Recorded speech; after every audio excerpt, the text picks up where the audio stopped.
Hello. Good morning, everybody. You all okay? Fantastic. Good to see you. Lovely. Thank you very much for coming in. So I've just got some bits and bobs that I need to read out as part of this, but obviously welcome to this session with Adam McIntosh. So he's going to be giving a talk on his career into the games industry, and we've asked him to come along today to kind of give you some tips and some kind of insights into that, so it should be really, really useful. So thank you very much, Adam, for doing this with us. It's fantastic.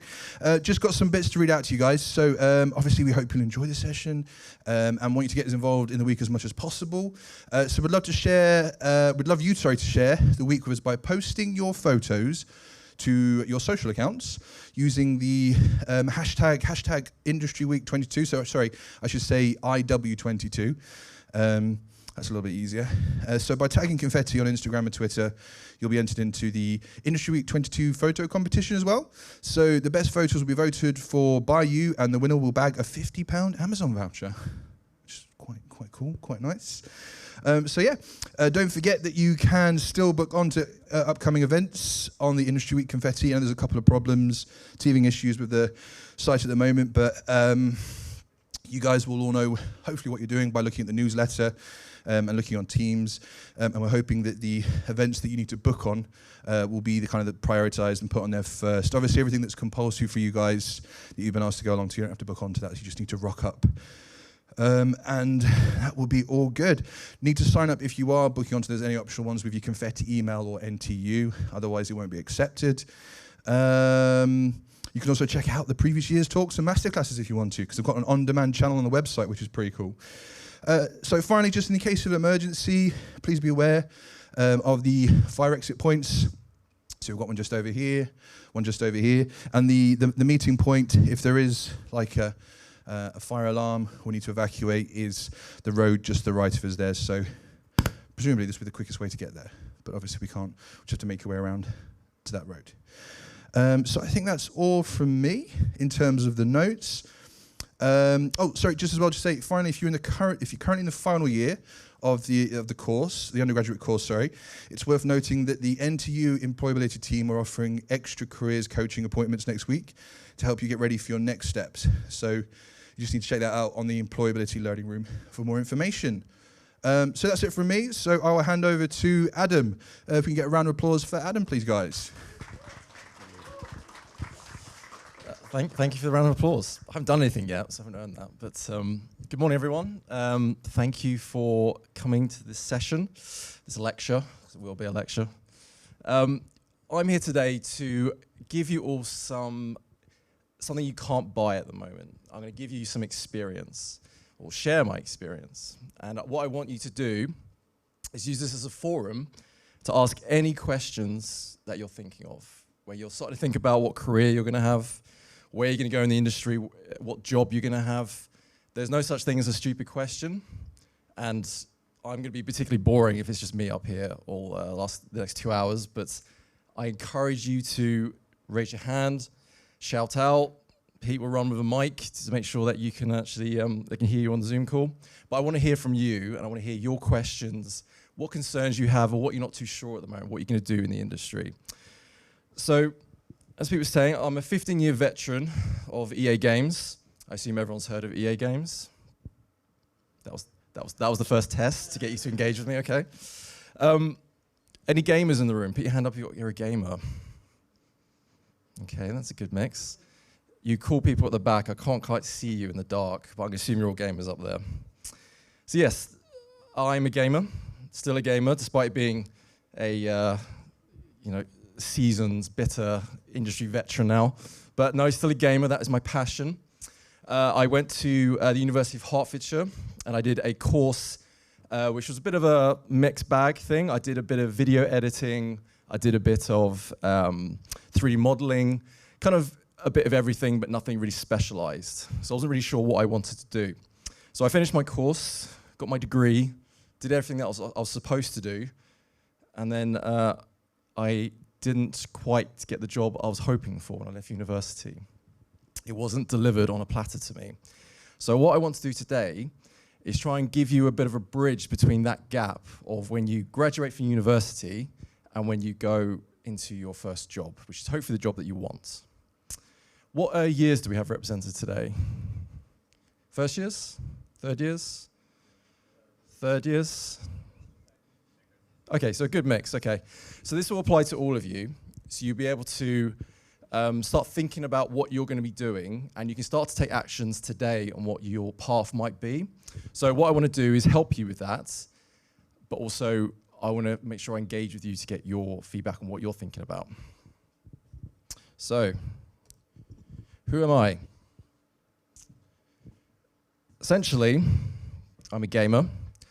That's where I started. So I did my course, left university, a gamer. I think, right, now what do I do once I've left university? I didn't have any prep of interviews, CVs, how to apply for graduate or internships, nothing like that. Did my course, kind of coasted a little bit, just did what I thought I was supposed to do, get through university. So I'm a gamer, I'm at this point. And I ended up, my first job was a landscaper. So I'm a gamer landscaper. Now, I don't know if anyone's been a landscaper before, but gamers don't really fit in the landscaping team. But I had to pay the bills. But I got myself in the situation where I'd worked hard for 3 years and didn't get the job I was supposed to get. So I was a landscape gardener, which wasn't that exciting, as I imagine you can picture. So I was very bored, doing something I definitely didn't want to do. And then I saw an advert for a computer tester. That's all it said. Sorry, computer software tester, which is very vague. Didn't say what company it was for. I took a punt, and I went for it. And went to the address. I got the call in for an interview. And I turned up this building, this huge 4-story open plan building. There's all these infinity stairs. People were dressed like I was dressed. There was gaming pods everywhere. I thought, what is this place? This is absolutely amazing. Didn't tell me it was EA. Turned up, recognized that from the sign. Knowing that I play EA games at that point, so I ended up taking the job as a QA tester. Does anyone know what a QA tester is?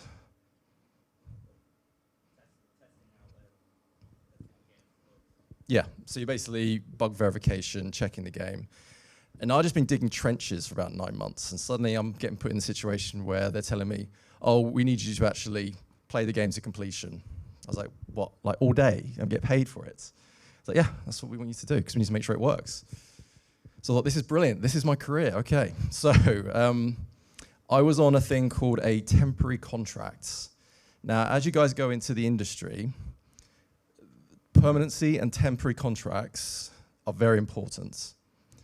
A temporary contract is essentially a 0-hour contract where they don't guarantee you'll be working the next day. So I would come in on the Monday, work my socks off, and hope I'd be called back the next day. And I did that for almost a year. And this is what in the industry we sort of call your kind of your penance period, where you have to kind of earn your respect and your spurs so that they'll not give you a temporary contract, but actually give you a permanent contract. And with permanent contracts, so when you start applying for jobs, that'll be on the job spec. It will say if it's a temporary or a permanent contract. Because the permanent contract is guaranteed work, pension, medical, all the perks. You get invited to the Christmas party, which if you're a temp, you don't get invited to the Christmas party. It's brutal. So I want you to make sure you're aware of that distinction, because it's very important. So if you get a job straight out of the bag that's permanent, that's incredible. But be prepared to take roles that are lower on the rung to get yourself into the building and start networking. And you'll hear me say networking a fair bit. So I started as a QA tester. Did this for a year and a half. And then I realized that some people were just happy to play the game all day, log their bugs, go home. But if I started to stay a little bit later, put my hands up for a little bit more work, actually put some effort into it, not just doing the bare bones on my role, I was quickly started giving more responsibility, and I became a QA test lead. And eventually I became a QA manager, where I was leading about 20 other testers. So I was given very early management opportunities, which you wouldn't really find in any other industry. So they do reward people who step up and go for it. So I did QA. So currently my whole career so far has been in QA, or QV as they call it now. I enjoyed it, but I made the leap to project management. So your courses, I assume you all work on projects together, is that fair? Yeah. What sort of size projects do you work on together? Like as in how many people in a project? 4, yeah? So what you're doing there, when you're working on multiple projects with multiple people, that is extremely important at the moment for what you're doing. When so EA have had me recruiting employees for about 10 years. So they had me on courses for like how to interview people, how to do CV deconstruction. And one of the things we looked at for most was how much project experience these people had. And people who started their careers, like you guys are going to be doing, the most of the project experience you're going to have is from university. And it's really good experience because you have all the criteria of what the industry has when they make a game. You have your deadlines, you have your issues that arise that you have to overcome. So while you're working on these projects, start thinking about how the experience of those projects, because you're going to have to write about that and speak about that when it comes to your CVs and interviews. And what a project manager does is there's someone probably working these projects with you who is kind of the lead on it, or the scrum master. I don't know if that's terms that you guys are dealing with yet. And they're the person who kind of makes sure the project stays on track. And that's effectively what I started doing. So about 10 years ago, I got into project management. So I went from leading people, so I was managing about 20 people, and I moved on to project management, where I was a team of 1, but I was project soft skill management of multiple departments instead. And then I ended my career with EA as a associate franchise operation manager, excuse me. And these are some of the projects I was working on. Anyone played any of these? What's everyone's favorite game on there? Any votes? Mass Effect, yes, right answer. This is the biggest game in the world, but it's bloody boring to work on. And the FIFA team, they know they're the biggest game in the world. So project managing them was never a fun experience. But I went from a 0-hour contractor, not guaranteed work the next day, to not being invited to the Christmas parties, hopefully not just me, to franchise managing FIFA 22. I was a cog in a big wheel and big machine, so it wasn't just me. I'm not going to try and stand up here and say I owned FIFA, but I was working on a multi-billion-dollar project, which is massive when you're looking for jobs, and what your experience is, that stands out a lot. So who knows exactly what they want to do with their career? Show of hands if you know exactly what you're going to do. All those people with hands up. How dare you? What is this? I love the fact you know. It's great. So this is where I've worked in my career at EA. So I started in the UK, and then I was offered an opportunity to work in Spain, and that was where they dangled the permanent contract in front of me. And I thought, why not? I was 23, 24, and I thought, let's do it. And I'll be honest, I spent 2 years there, and I spent about 60% of that drinking, but it was a great time. It was working with my mates in another country, and having that on your CV is absolute gold. If you can show people that you've worked abroad, it shows that you were able to adapt to a difficult situation, you had the guts to go for it, and you grow as a person exponentially doing that. And it was a great experience for me, so I definitely recommend it. So yeah, so I did Spain for a few years, came back to be a project manager in the UK, and then went to Canada. That's where I spent the last 3 years. So I got back just before Christmas. And that was really hard, really tough. I was working in the Vancouver office, which was where FIFA 22 is made. I say it was hard and tough. I played football every lunchtime on the on-site football pitch, so it wasn't terrible. But it was my hardest job, because I had to basically be a person of one and go stand in front of the whole FIFA team, like 350 people, and say, yes, you can do that or you can't do that. But it was my journey that got me to that point, is how I learned that experience and the confidence to go out there and speak to these people.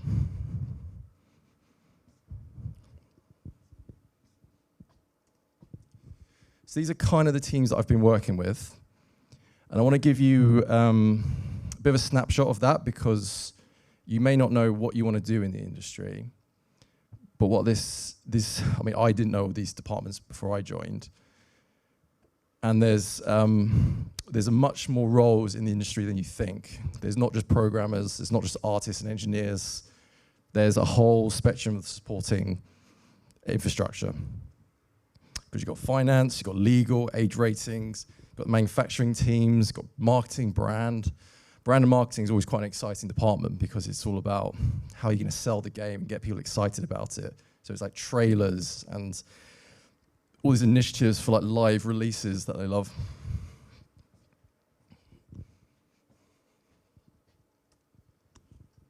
So this is the typical studio structure. It's not set in stone, but I want to give you a bit of a look at how it's usually split, sort of broadly for a studio. Can anyone have a guess which is the most secure job on there? The job that they always need, they always get permanent contracts, and they always hire a few of them. Any thoughts? Software engineer, 10 points that man. Software engineers, so they're the programmers essentially. They make the worlds that the artists can stick their stuff into. And when they have a software engineer, they hire them, they want to keep them, because they want to make them masters of the engine that they're working on. So that's that job. But you may, when you're looking at this sort of structure, you may be looking for like where you think you would fit in, or what your perfect role is. The most important thing you can do is get into the building. You take a role that gets you in, and then when you're in the building, there's all these opportunities then open up to you, where you can network with people, build relationships, and they'll be able to then, they know who you are. So when you go to apply for jobs or shadow people, you can do that in the industry, where you may be on the QA team, but you apply to shadow some artists for 6 months, and then the company's supposed to enable that. So getting in the door is the most important thing you can do. And what I tend to do, my last role was working with a DD, kind of oversees the whole thing. So I'd work with the DD and the producer, possibly the QA manager, and then we'd basically collaborate. Any questions on studio structure or roles at all? Be bold. Okay. Right, so who's been going onto job sites looking at roles in the industry so far? Yeah, that's good. That's good, okay. I recommend you do it if you're not doing it currently. It's good to get an idea now of what people are looking for before it's too late for you to try to do different things or learn new skills. So this is the job spec for the software engineer. So it's pretty heavy, obviously. But they're calling out things like specific software that they want, so C++, etc. And when you look at a job spec, the first few things are going to be the most important things. They're all important, but you can tell when they write a job spec what exactly they're looking for. So this is the second one down after the sort of degree stuff. So that's going to be their most important thing. But then the third point, 2 years plus professional software experience. Now, how do you get that if you're just starting out? Which is the real kicker, which is what a lot of people find when they leave university. They're not sure if, okay, well, I've done what I need to do. I want to be a software engineer now. And you go to apply for the role, and they're already asking you if you have industry experience. So chicken and egg, how do you get around that? How do you start your journey?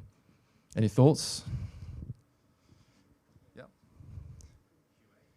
QA, I mean, that was my route because they didn't require any industry experience. They were looking essentially for gamers So that's a really good route, yep.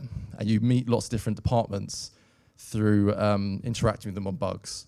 Because there's nothing more a software engineer loves when you go up to him and tell him that he's made a bad game. He loves that. Yep. Yep, game jams are good. Yep, that's all like networking things. It's massively important. Anything else?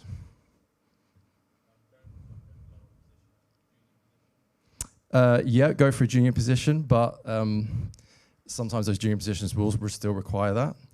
So the competition is extremely, extremely fierce. You're all looking at an industry that's massively successful. It's growing exponentially every year. Even in the pandemic, I mean, sad to say, that was the best that EA have done in years, which is obviously a factor, but there's, for every role you're applying for, there's like 1,000 people going for it. So it's pretty rough. Sorry, is there anything at the top? Work on your own projects. So if you release, I've worked with a few students who've actually been releasing indie games on Steam, and that they can then show a product that's live. That's a great thing, because you can put it on your CV, you can link to that, and you can show exactly what you've done, and you can put on your portfolio the breakdown of the code, and then the engineers can then look at it themselves saying, oh, that's good code. I'm not an engineer. So absolutely, your own stuff, 100%. There is another route.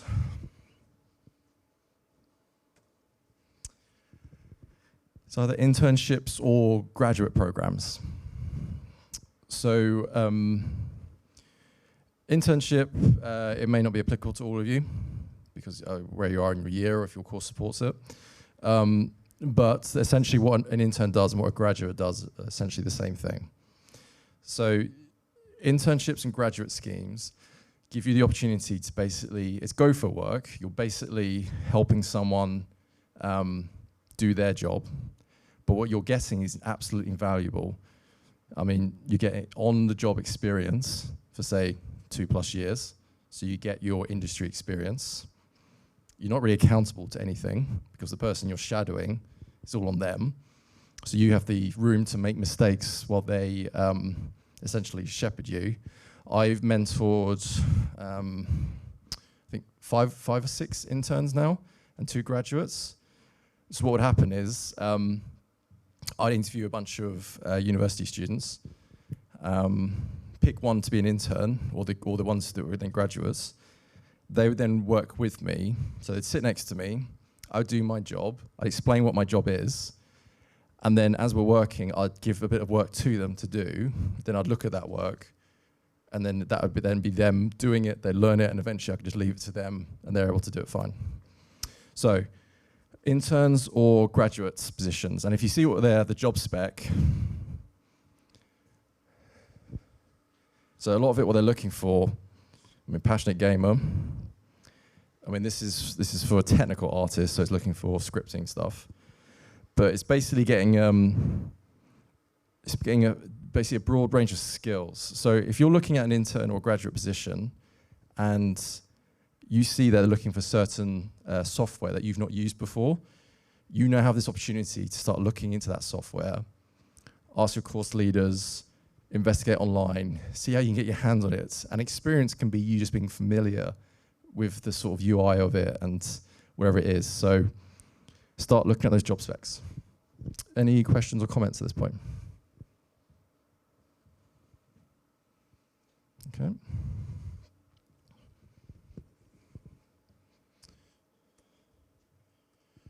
Right, where does everyone want to work? Do people have any companies in mind? Don't say yeah, because I won't give you a job.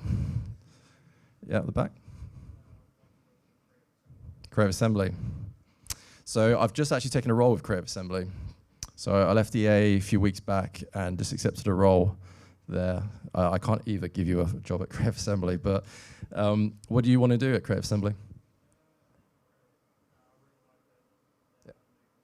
Yeah. So are you a Total War gamer? Yeah, so a big part of why I applied for them, because I'm a Total War gamer, and I like, because they're the biggest studio in the UK, and they're making some really good games. They're at the point in their they're projects where everything they're releasing is really, really good. Like Alien Isolation was amazing. Total War franchise is doing extremely well. I'm being onboarded as a licensing producer, which I'm not 100% sure what that is. So I'm hoping I can do that. But I'm going to be working on a new sci-fi FPS. So it's going to be part of a new franchise. They still haven't told me what it is, but it's just going to be that. So I'm excited about the whole new project. So it's less about the role I'm applying for. It's more the actual company. So that's exactly what you should be doing. So if you're looking at Creative Assembly, I'd recommend that you go to their job board, look if they have any graduate programs coming up, or any projects that you like the look of, any roles. Have a look through their roles, see what might appeal to you, and see what the sort of tech specs are of it, what they require. Anyone else? Anywhere that'll take you, yeah. I'd put that on top of your CV. Yeah, at the back.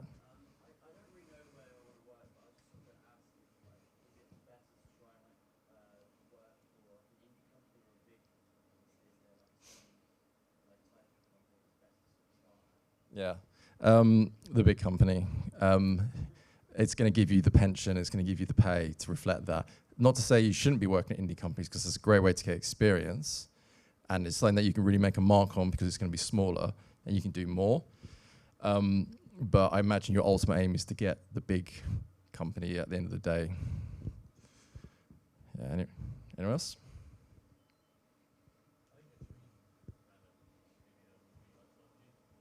Working at Bungie. Yeah, so that's my other point. When you start considering where you want to work, don't limit yourself to, sorry, was there, coming here? Nope, just lawning. Don't limit yourself just to the UK. So working abroad was one of the best career moves I ever made, and I made it because I thought I'd go have fun with my mates in Madrid. But in actual fact, it was one of the best career moves I've ever made. These are some of the EA locations. So you can see there's quite a broader options. I've just been living in Vancouver for 3 years. Absolutely beautiful city, living by the water, and EA facilitated flying me out there, moving all my stuff. I didn't have to do anything apart from show up, which is absolutely incredible, because when you're trying to work abroad, it's actually quite tricky with the permits. But you've got Europe, lots of options. And this is just EA, even though EA is obviously a bit of an odd one because it's the biggest company in the industry. But Microsoft, Sony, similar sort of spread. So when you're sort of looking at, start thinking about where you're going to go, all I recommend is you don't limit yourself to a single location, because the UK, there's going to be a finite amount of roles, and there's going to be a lot of people going for them. So I would just factor that in.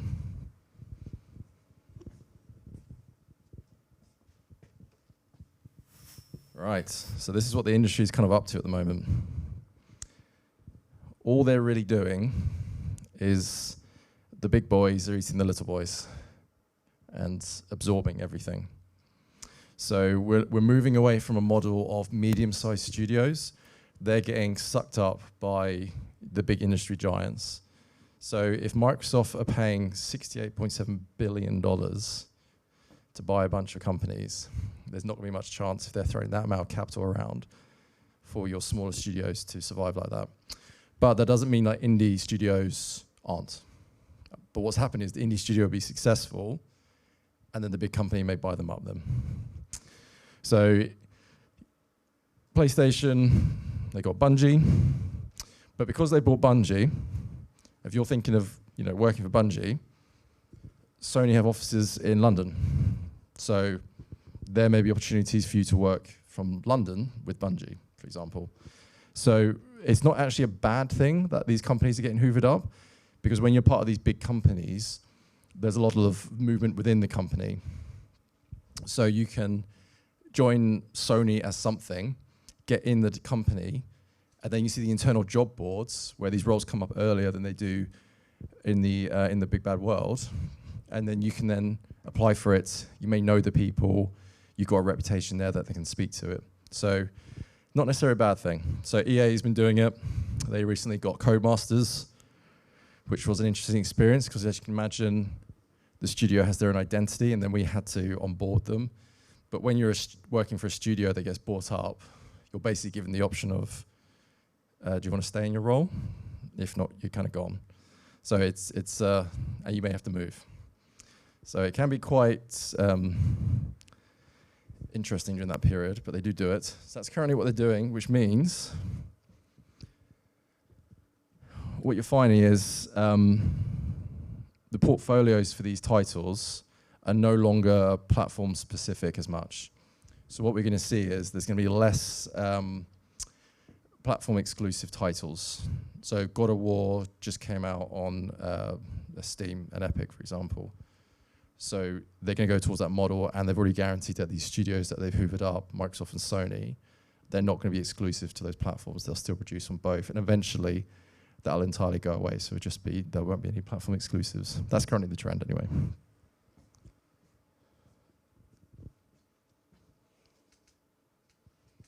Yeah, so Bungie being picked up. Right, we're in the fun zone now.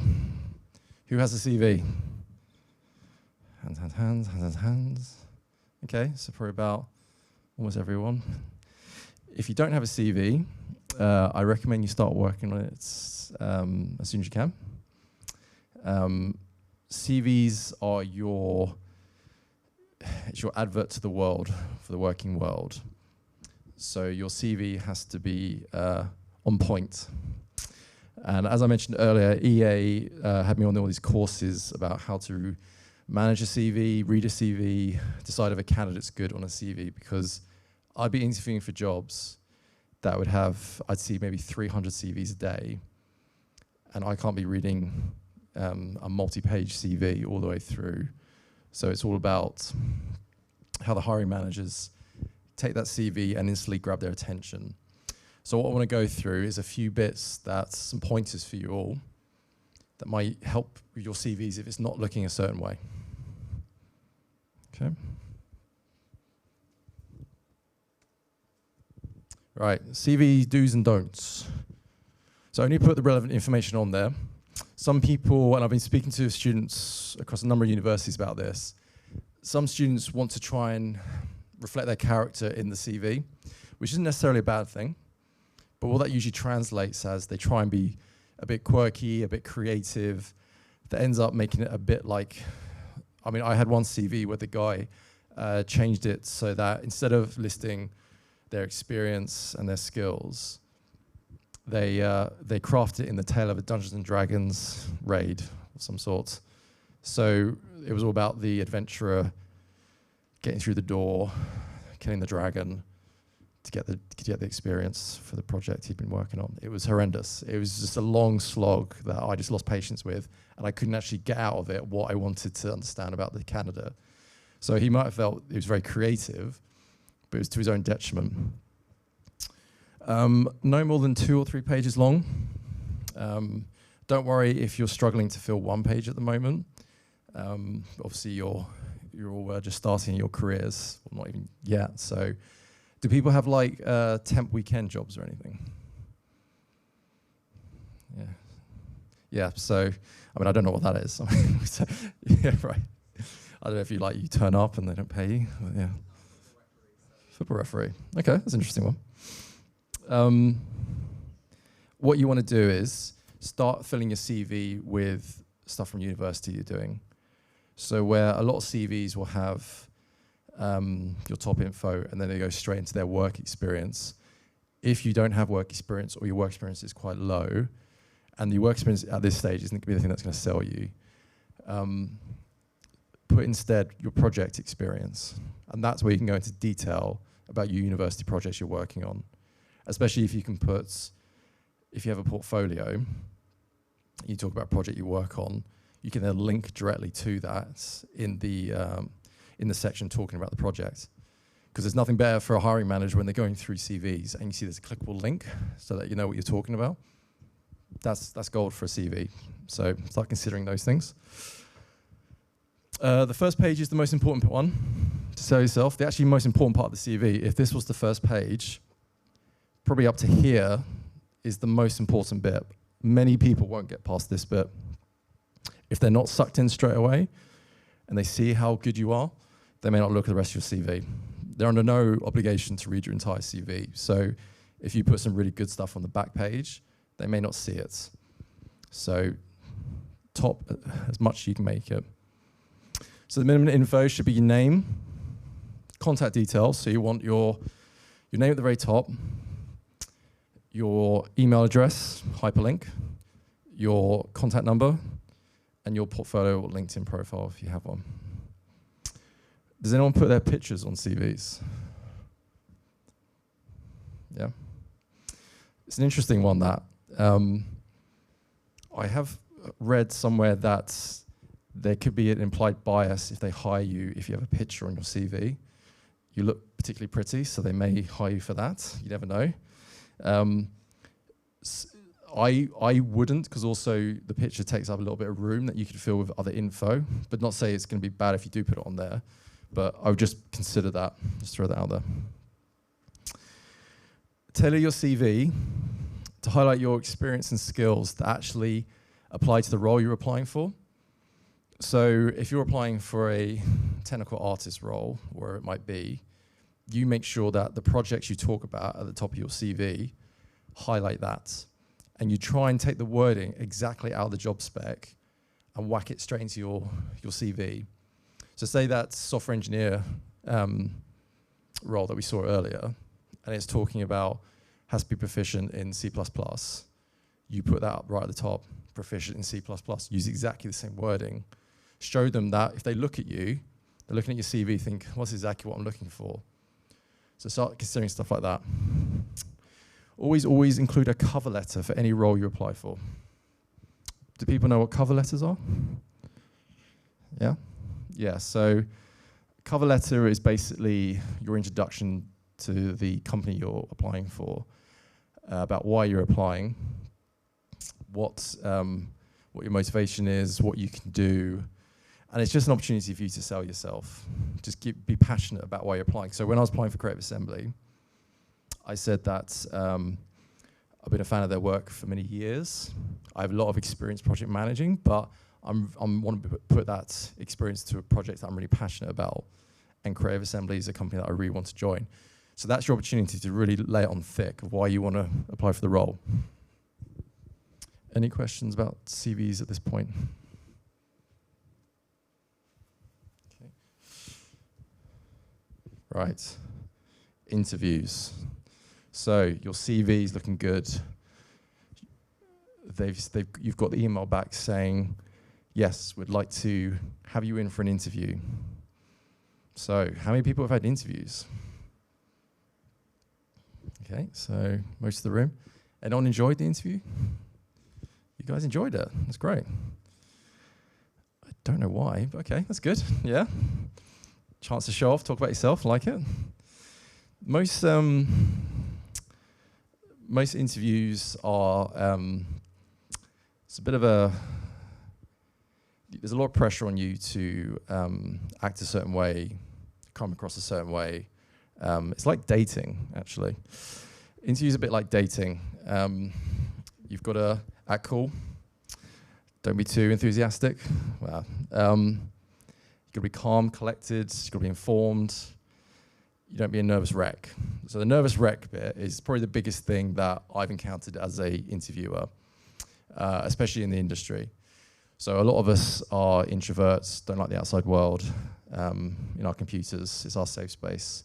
And suddenly you're being asked to go to a building that you've not been to before, speak to people you've never met before. It's usually 2 or 3 people as well. I interviewed for a role not too long ago where it's 4 people in the room. And you have to come across like you want the role, but you're not desperate for the role because you don't want to sell yourself short, because it has to be that you feel that the fit's right for you as well. So it's this whole right balance of how to act in the situation where you know how you act could jeopardize your chance of this job that you've really worked hard to get. So it's difficult. But the way you get good at anything is to do it lots of times. So the only way you're going to be able to do it is go to lots of interviews. And you will do that because it takes a while to get a role in the industry. But what I want to go through is a few tips that I find that help people when they have interviews. But please feel free to interrupt me with any questions or thoughts as you go, because this is the one that stops lots of people getting their role they want. So this is the structure of an interview. This is the same, probably outside of the industry. But basically, you go for the introductions. So you have most interviews these days are done by Zoom anyway, or Teams, which is really useful because you can see everyone's name below their picture. But they'll go around, introduce themselves, give a brief overview of the role, perhaps. But what they'll do that's particularly important that you should keep an eye out for, in interviews, you tend to have not just the people you're in the same team that you're applying for, but actually partners who'd be working with your role. And what's important is that you understand that relationship with these partners, and make sure you ask them what they're looking for in a partner.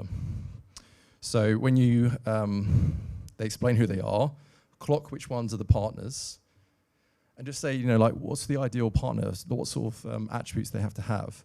And they might say, I need someone who's really good at communication, someone who reacts quickly to changing situation, just someone who may be on Slack so I can always touch base with them.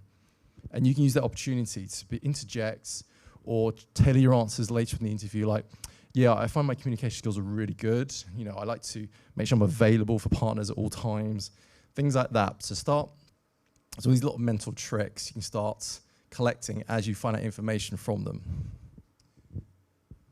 You'll likely be asked to give a brief overview of yourself and why you're applying for the role, which is basically your cover letter.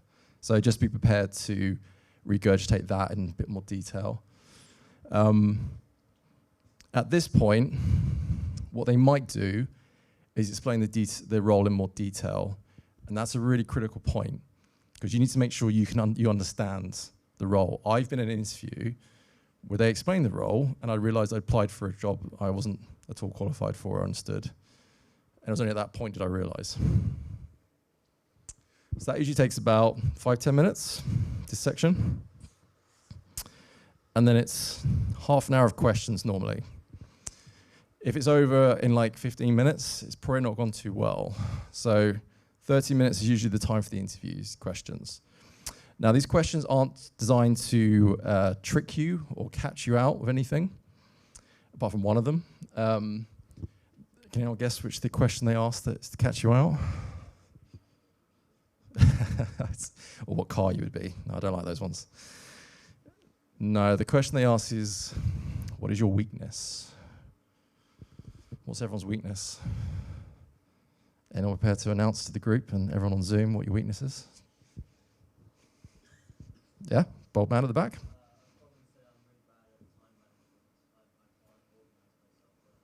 Yep. Yeah, so that would torpedo your interview right there. But that's a good one though. So time management is key. But what you can do in that example is work on that before you get to the interview and say to them, one of my issues was time management, but I recognized that failing. I addressed it, I focused more, I had clear goals that I could achieve to make sure that I maintained the deadline, which is exactly what game industry production is. It's deadlines, time management. So you can basically reflect to them that one, that you've identified a problem with you, which may be a concern for them from the beginning. They might be concerned that he may not have time management when he's working on this project. So you identify that, and identify that you rectified it, so that you understand that time management's important.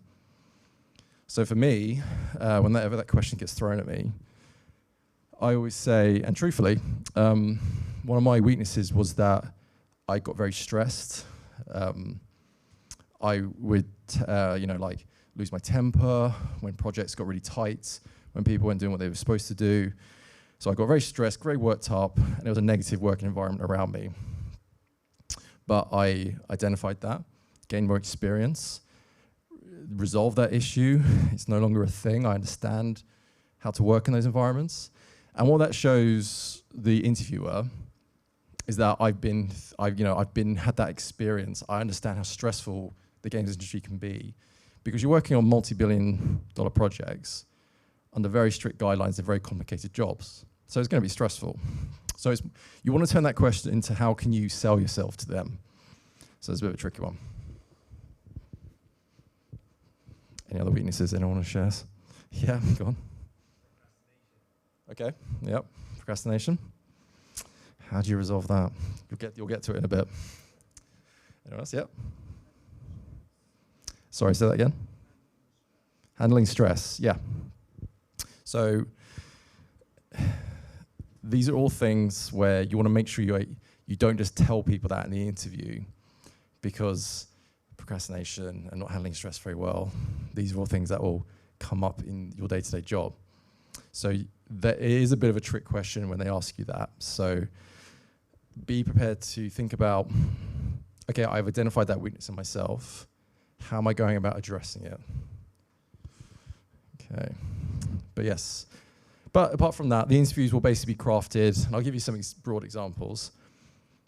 Trying to lift out from the job spec, and that will apply to your experience. So for roles that I've interviewed for project management positions, they'll say, what's the biggest project you've worked on? Or what are the recent projects you worked on, and have you used? Do you guys know what agile methodology is? You may not, which is fine. So agile and waterfall and Prince, anyone? No? Yeah? Okay, so I would recommend highly that you go on YouTube, put in agile methodology, what is it? So for those who don't know, it's a project management technique that the industry uses as a standard, and they keep asking about it in interviews at the moment. So you may be asked to explain what it is and why would you use it in a project. But to give you a very, very brief summary, if I was making a car using agile methodology, the customer would say, I want a green car with round wheels. I'll say, great. Stage one, I make the green car with round wheels. But at that stage, I say to them, does this look good? They say, no, I want the actual wheels to be square. So I go, okay. So I make a green car with square wheels. And then I say, does it look good? He's like, I want it red. And that's the final product, a red square-wheeled wheeled car. So with the industry, that means we do, you're constantly basically reassessing what the customer wants. So it's not waterfall, which is a sequential release of a project. You have your final date, submissions to first party, released it to the world. With Agile, we're releasing betas and demos and technical tests so that influencers and small groups of gamers can play it and then give us tips on how to make it better. So we're constantly touching base with the customer. That's essentially what Agile is. So that goes on for 30 minutes. And you may find yourself in a situation where they ask you a question and you don't know the answer. What do you do? Any thoughts? Yep. Yep, that's a very good one. Ask them to rephrase it, even though you may have already heard it properly. That gives you a bit of a time to mentally regroup. Yeah, that's a very good one. Any other thoughts? Yep. Yeah, perfect. So the best way to get out of it if you don't know the answer is not the word salad I always get back when someone doesn't know the answer to a question.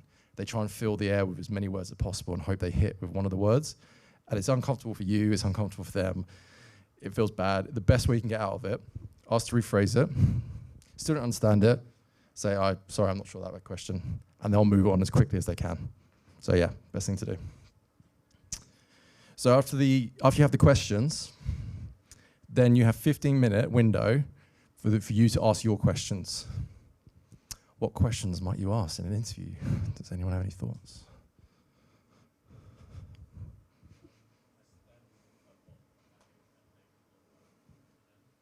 Sorry, say that again. Yeah, that's a very good one. So ask them what the ideal candidate would be, which is one that I always ask. Is because then when they can come back and say, oh, we're looking for a person who has this and this, and then you can go, oh, that's interesting because I have this and this.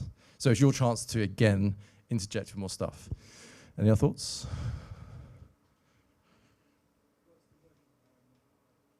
What's the work environment like? Yeah, that's a good one. It's really good just to ask them how they enjoy working at the company, what their thoughts are, because they're not invested in you getting the job, so they'll be honest with you.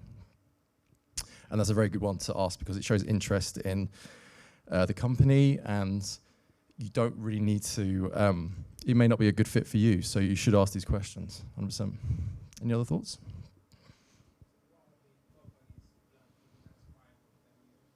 Yeah, that's a good one. What's the vision going into the future? They tend to ask you that a lot as well. Where do you see yourself in 5 to 10 years? Does anyone know where they're going to be in 5 to 10 years? I mean, I don't, but they ask you. And what you don't want to say is, oh, doing something completely different to this, 100%. Or I've had one person say to me, your job. Yeah. Rule number 3, don't be a dick in the interview. That's also key. It is a bit of a fine line, though. How do you come across confident and not cocky? Or if you go the other way, you can be too reserved and not passionate about the role. So it's a bit of a balancing act. So the best way to make it more like a conversation than set questions, which will be dictated by the interviewer, but you can make it more like a conversation. Because engage with them. Don't just sit there waiting for the question. Ask them questions. I had one where I had an interview and it was about agile methodologies. And they were asking me which method would I use. And I said, well, I've been experienced using this, but I actually think this has a drawback. Do you agree that person's name that I've just read off the Teams window? So you show a bit of like empathy and understanding of like what they're doing, what you're doing, show that your experience, but it makes it more a conversation. So here are a few examples. What do you think makes you suitable for the role? That tends to come up pretty early in the interview. Can you give an example of when you've worked on a project where you've faced a challenge and how did you overcome them? They always ask that one. So you all can have an answer to that, because I'm sure you've worked on projects that haven't gone completely to plan. So you start thinking about when you were in those projects, how did you overcome those? And try not to make it like you were the weak link and they got rid of you or anything like that, but start considering that. How do you handle conflict resolution and difficult conversations? That's quite a popular one at the moment. So how do people handle conflict resolution? Yeah, punch to the face. So they're gonna ask you stuff like that. They want to make sure, one, you're not a crazy person who's gonna like try and tear up the place, and that you're familiar with working with. So a common one we get from university students is they respond with, I was working on a project, this person wasn't pulling their weight on the project, you all know who you are, and they had to speak to them directly, or she had to speak to them directly to resolve it, which is what they're kind of looking for. They're looking for that you were able to address the situation. The worst thing you can do is that you didn't react to a problem on the project. That's what they're looking for, that you're not going to do that.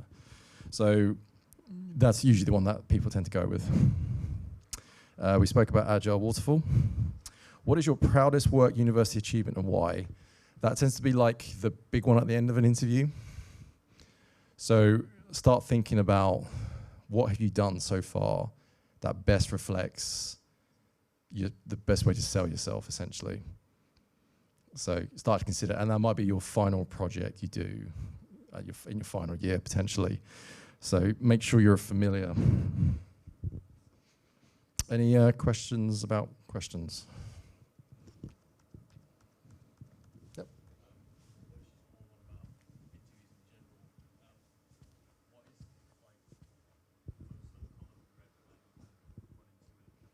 Racists, definitely racist. No. Most of the red flags we get are people who, unfortunately, is the ones who buckle in the interview, especially the ones for the graduate positions or is their first job. If they can't handle the interview situation, they're not going to be likely to handle the actual role itself. So that's a red flag. Things like not being prepared for the interview. So someone who hasn't read the job spec properly can't speak to it, like I did that one time. That's a red flag. Showing up late. That's such an easy one, but it's really, really bad. Who would wear a suit or something smart to an interview? Okay, that's good. A lot of universities I've gone to, people don't think they should wear a suit for an industry interview, which is a bold decision, because you're basically wearing a suit or something smart to the interview gives you the opportunity to demonstrate how professional you are or how serious you are that you're taking this role, even though what you're wearing now is what you'd be wearing on the job, and that's what the people interview you are going to be wearing. But it's an easy thing to give a little bit of points in your direction. So I'd always recommend that. One guy asked if he could bring his girlfriend into the interview with us. Don't do that. One guy brought War and Peace with him to try and impress me. Don't do that either. One person kept doing this thing where you asked them a question and they kept trying to turn it around, like they read like a 1990 version of Business, and it's like, well, that's a good question, but let me ask you a question to assert dominance on the interviewer. Don't do that either. Again, rule number 3. But these are kind of your basic pillars when you're in an interview, how you want to come across, what your basic touch points are. So you want to be professional, you be polite, you be informed, make sure you've read up on the role, but you're friendly and you're passionate. The amount of people who I've interviewed who are sat there like just in mild panic, they're answering the questions well, but they just want to get out of there as soon as possible. What you want to do is show the interviewer how passionate you are about the role you're going for. Because if they're taking a chance on you, they're going to want to make sure that you're worth the effort. Not that you're just doing this to tick a box and then you're gone. So this is your chance to really show them how excited you are about the role. And the more excited you are about the role, the less stressed you'll be about the fact you're interviewing for a role that starts your career. Okay.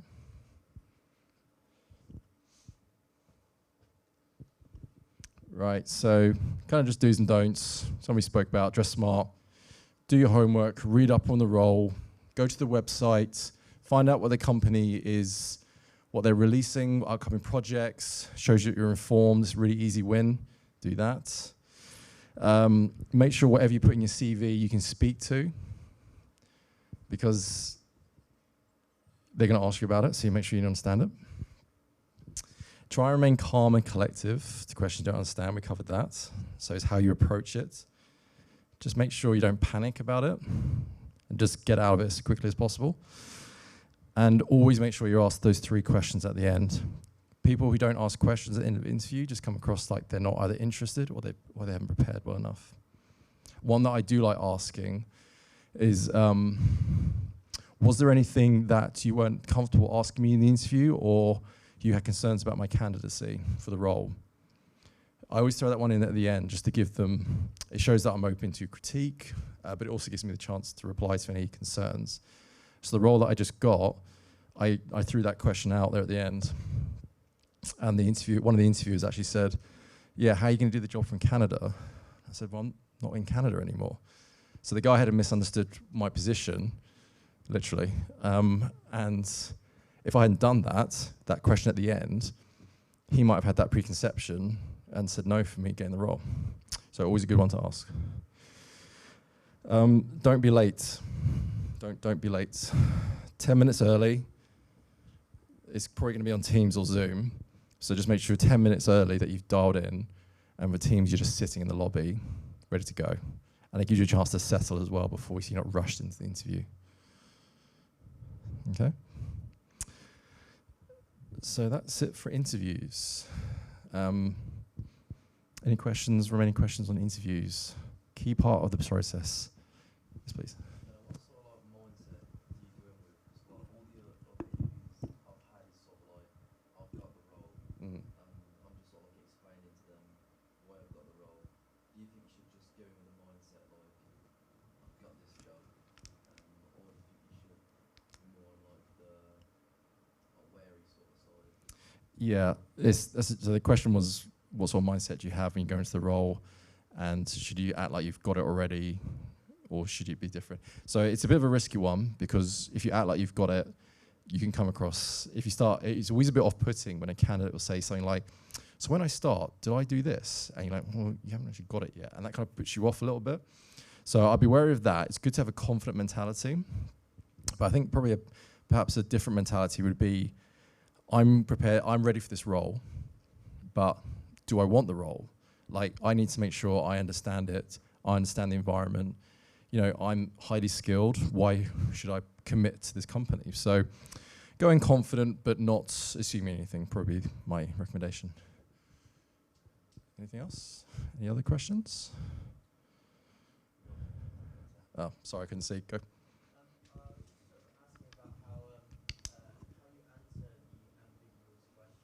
Yeah.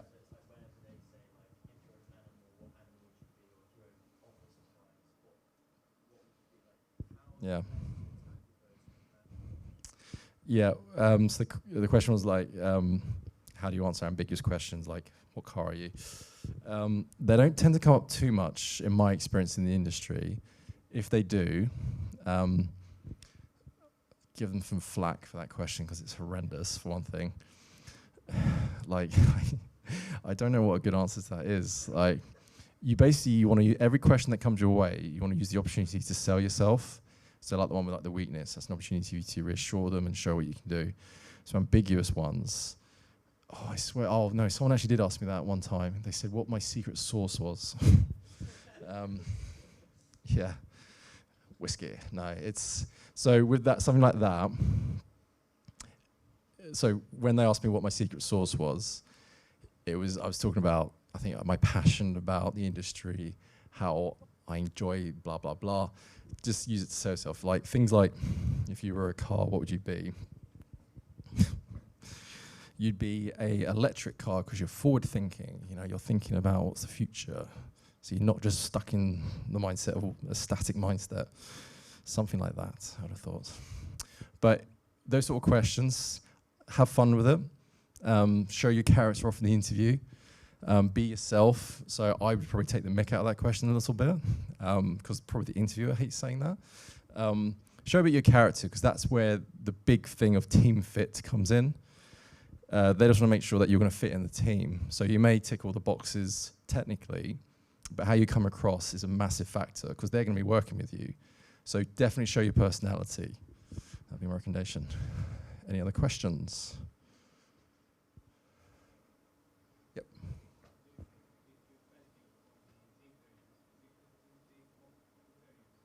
Sorry, I can't quite hear that. Good to take.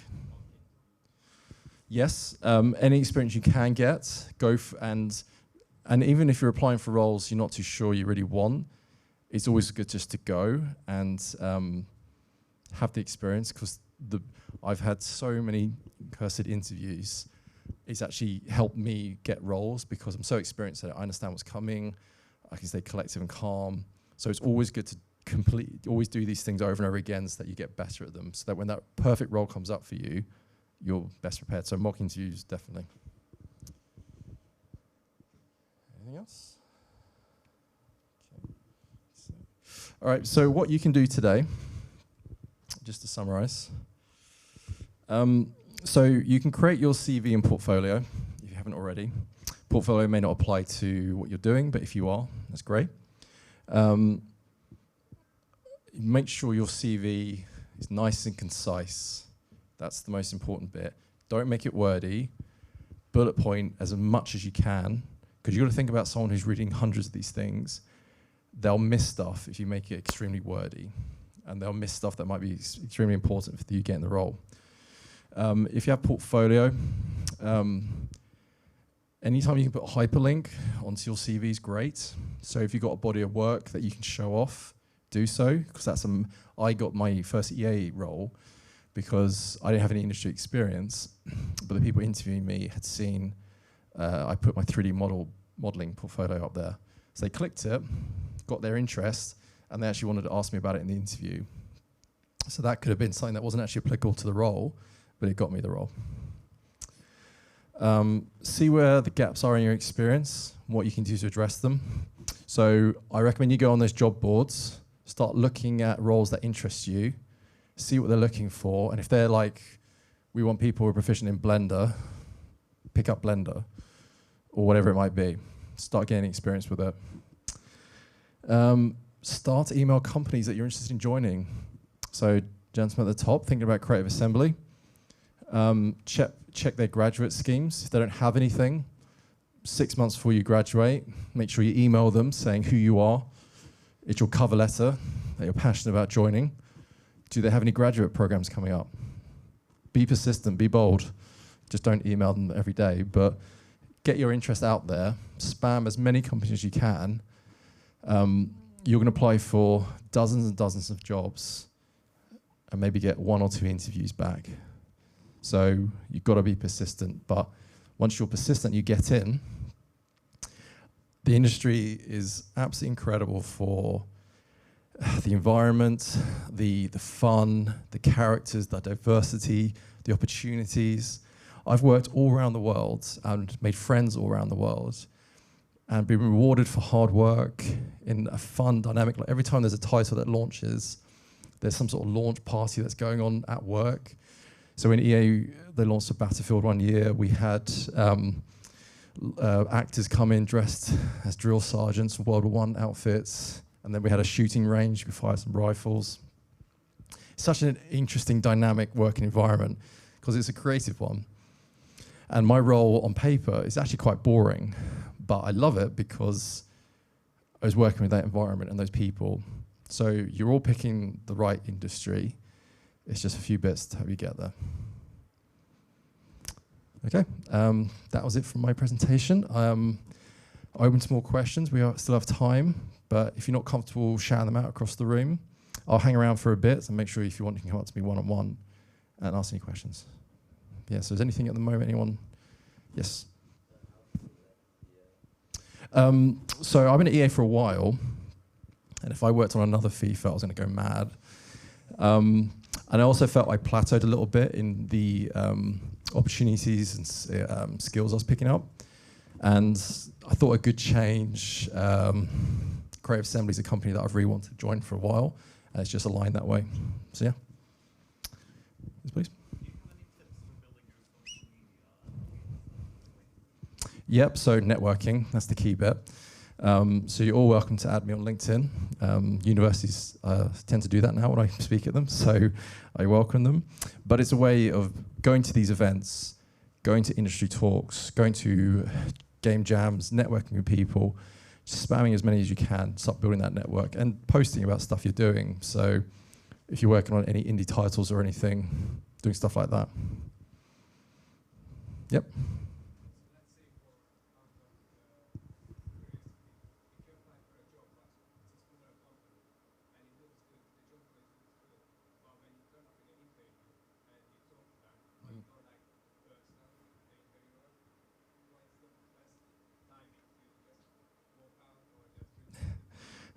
So if the role's not quite right when you get there, go through the interview. That experience is priceless, so you still go through the motions of it. Dive into it, ask more inquisitive questions, make sure you do have the understanding. And then if they offer you at the end of it, because they won't do it in person, it'll be HR afterwards, you can just say no. Other opportunities come up. But it's the right mentality to have, because it might not be the right fit for you. I recommend you take anything you can when you start, just to get some industry experience, and then network within the company, and then potentially move on. Okay, are there any other questions? Yep. Before looking specifically at the role, should you look at the company first and then decide if that role looks good, or should you just look at the role and if you like the look of the role then apply? Or should you judge it based off the company as well? Yeah, so the company or role, what's the driver? It can be both, it can be either. Most of the companies are pretty good environments anyway.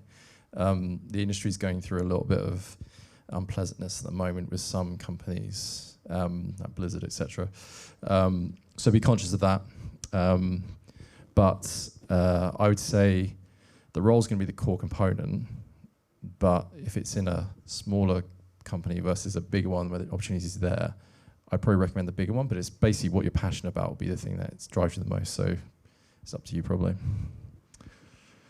Any other questions? Okay. Oh, sorry, yeah, these lights. Yep.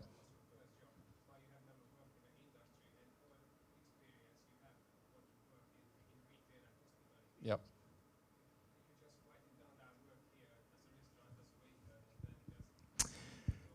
Yeah, so what's going to sell you for that QA role, it's not going to be your work experience. That's what you want to put on the second page. You want to highlight that you have a job or you have experience, but it'll be your university projects which would sell you more. So you tailor your CV to reflect the role itself. So if you were going for a retail role, you'd make sure your retail experience is up there. But for a QA tester role, they want to know that you've worked on projects, which you would have done at university. So you tailor it that way.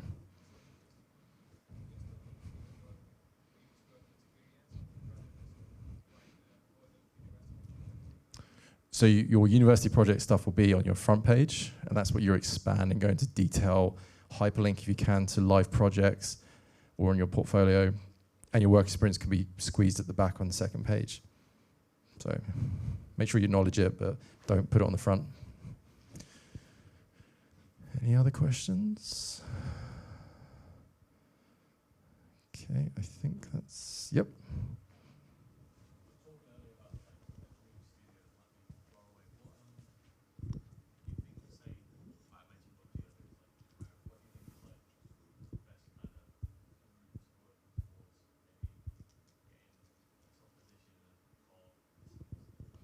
Yeah, so how you get a successful role in a far-flung company.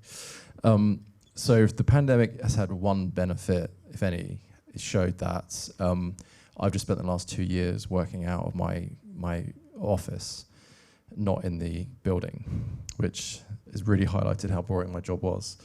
But it's also shown that we can do it.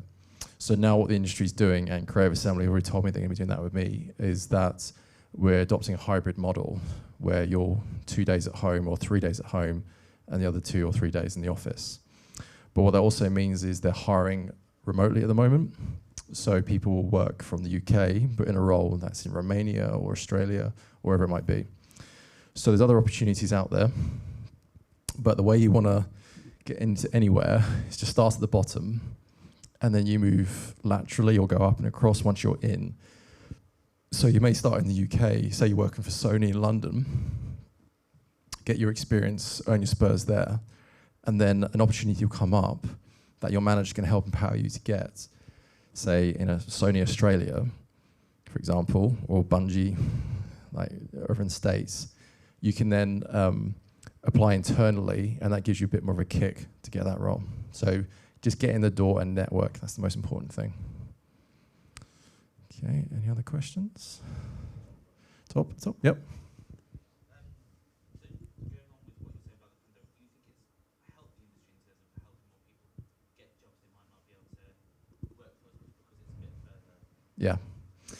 Yeah, it's because they know they can do it from home now.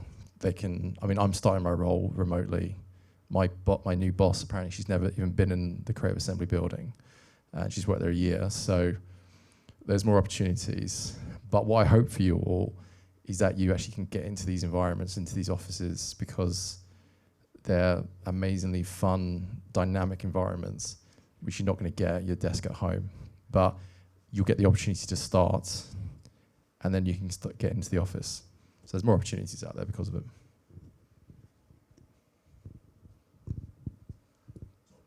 Top right.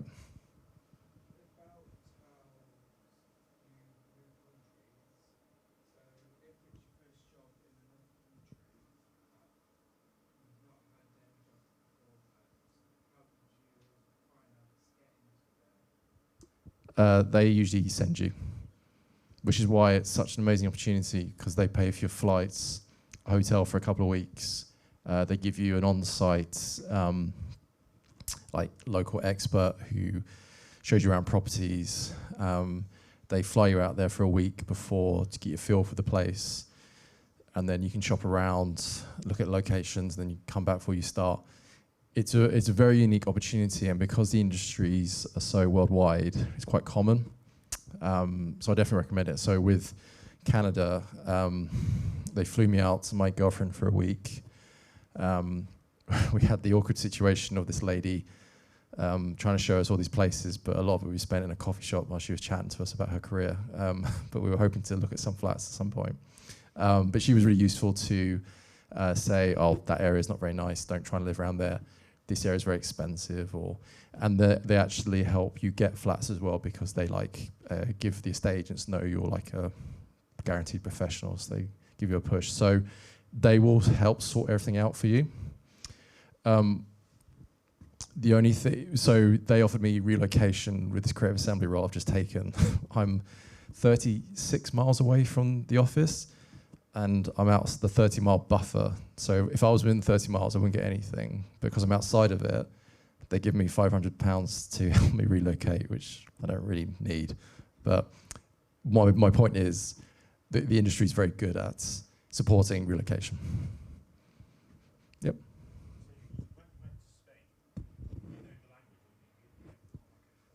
I am fluent in Spanish, and you can't prove it any other way. What they did, they gave me Spanish lessons every Tuesday and Wednesday. It wasn't enough, I have to say. It was a struggle, but my Canadian's perfect. Yeah. But the thing like Creative Assembly, they offer Japanese lessons because of their history of their titles of Shogun Total War. So there's always little perks, and they have there's fencing. Like Vancouver, you had hockey, football, basketball, fencing again, handball thing. I don't know exactly what it was, local thing, but yeah. So there's all this stuff in the environment, which it's got a bit of a feel for like a university vibe to it sometimes, because there's always stuff going on that you can watch or take part in. So it's a really exciting industry.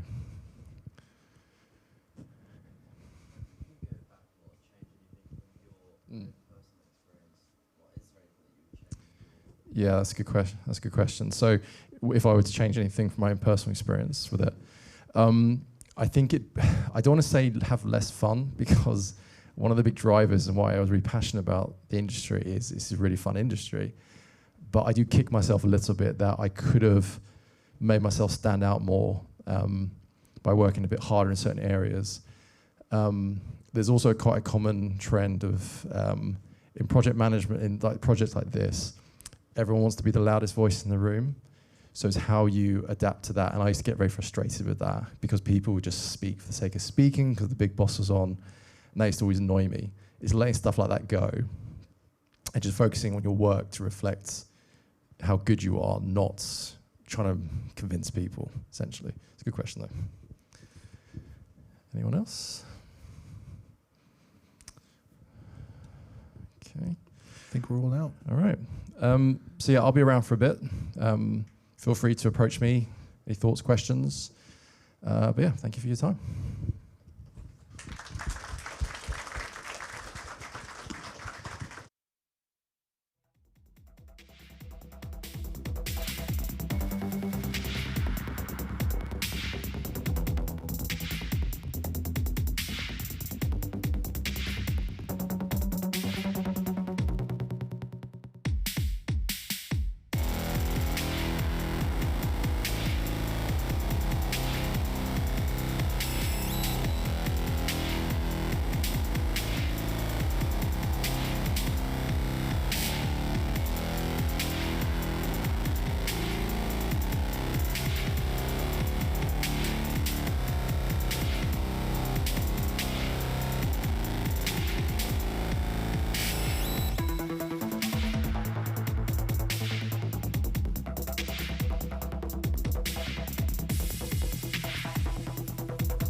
Okay, thank you very much. So just to say, guys, before you all head off, There are still spaces available on the Games Jam that's happening, the 48-hour Games Jam happening from Wednesday. It's the Confetti one. I hope I'm saying that right. It's the kind of the amalgamation of Confetti and